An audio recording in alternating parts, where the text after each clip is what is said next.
అందరికీ జైభీం. ఎస్సీ వర్గీకరణ సుప్రీంకోర్టు ఇచ్చిన తీర్పు వల్ల ఎస్సీలలో ఎన్నో రకాలుగా మార్పులు చెందుతుందని నేను భావిస్తున్నాను. ఎందుకంటే ఈ తీర్పు అత్యంత ఒక జాతి ప్రజలకు ఇద్దరి కులాల మధ్యలో ఉన్న విభేదాలను తొలగించడానికి, వాళ్ళల్లో ఉన్న పేదరిక నిర్మూలన కోసం ఈ తీర్పు ఎంతో ఉపయోగపడుతుందని నేను భావిస్తున్నాను. భారతదేశంలో ఇప్పటి వరకు రిజర్వేషన్ పొందిన కుటుంబాలు మాత్రమే రిజర్వేషన్ పొందుతున్నాయి.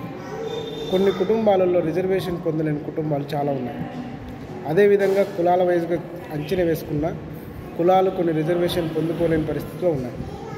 రిజర్వేషన్ల వర్గీకరణ అనే అంశం కులానికి మాత్రమే కాకుండా ఆ కులంలో ఉన్న ప్రజల జీవన విధానం మెరుగుపడుతుందని నేను కూడా భావిస్తున్నాను. అంటే ఎస్సీలలో ఉన్న 59 కులాలు తీసుకుంటే వాళ్ళల్లో జీవన ప్రమాణాలు అత్యంత వెనుకబడిన జాతులని చెప్పొచ్చు. వాళ్ళల్లో ఇప్పటి వరకు ఇంకా కూడా పేదరికం ఉంది. వాళ్ళల్లో సంపాదించాలన్న ఆలోచన కలిగినా కానీ వాళ్ళకు ఉపయోగించుకోవడానికి అనువైన వనరులు లేకపోవడం, ఇంకోటి ఏంటంటే వాళ్ళలో చదువు సక్రమంగా లేకపోవడం, పేదరికానికి ఇంకా బలవుతున్నారు. దాని నిర్మూలన కోసం ప్రభుత్వం ప్రత్యేకమైన ప్యాకేజీ కేటాయిస్తుంది ప్రతి సంవత్సరం, రాష్ట్ర ప్రభుత్వం కానీ కేంద్ర ప్రభుత్వం కానీ అది ఉపయోగించుకునే విధంగా కూడా ఎస్సీలు లేకపోవడం చాలా దురదృష్టకరం.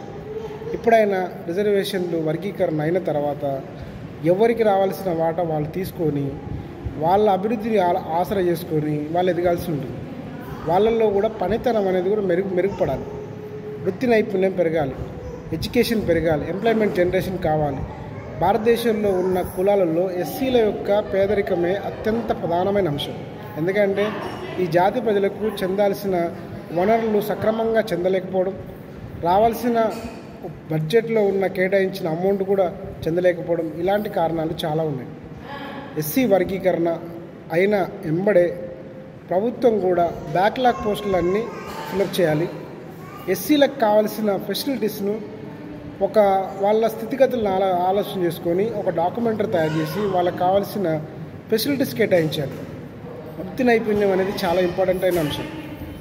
రేవంత్ రెడ్డి గారు స్కిల్స్ యూనివర్సిటీ ప్రారంభించారు. ఇది చాలా తెలంగాణలో వెనుకబడితనం కావడానికి, స్కిల్స్ లేకపోవడానికి అత్యంత ప్రధానమైన అంశం. ఎస్సీలను, ఎస్టీలను, బీసీలను ఎంకరేజ్ చేస్తూ వాళ్ళల్లో ఉన్న పేదరిక నిర్మూలన కోసం స్పెషల్ స్కిల్స్ ప్రోగ్రామ్స్ పెట్టి వాళ్ళకు వృత్తి నైపుణ్యాన్ని కేటాయించి వాళ్ళను ఒక పనివంతులుగా చేసి వాళ్ళ శ్రామికంగా వాళ్ళ శ్రమను ఆధారంగా చేసుకొని వాళ్ళకు కేటాయించాల్సిందిగా రేవంత్ రెడ్డి గారిని నేను కోరుచున్నాను. ఇది ఎంతైనా ముఖ్యమైన అంశం. తెలంగాణలో ఇప్పటి వరకు ఎస్సీలలో చూసుకున్న పేదరికం అలాగే ఉంది, బీసీలలో అలాగే ఉంది, ఎస్టీలలో అలాగే ఉంది. కానీ వీళ్ళకు వృత్తి నైపుణ్యం వస్తే ఖచ్చితంగా మార్పు వస్తుందని నేను భావిస్తున్నాను. తెలంగాణ వర్గీకరణ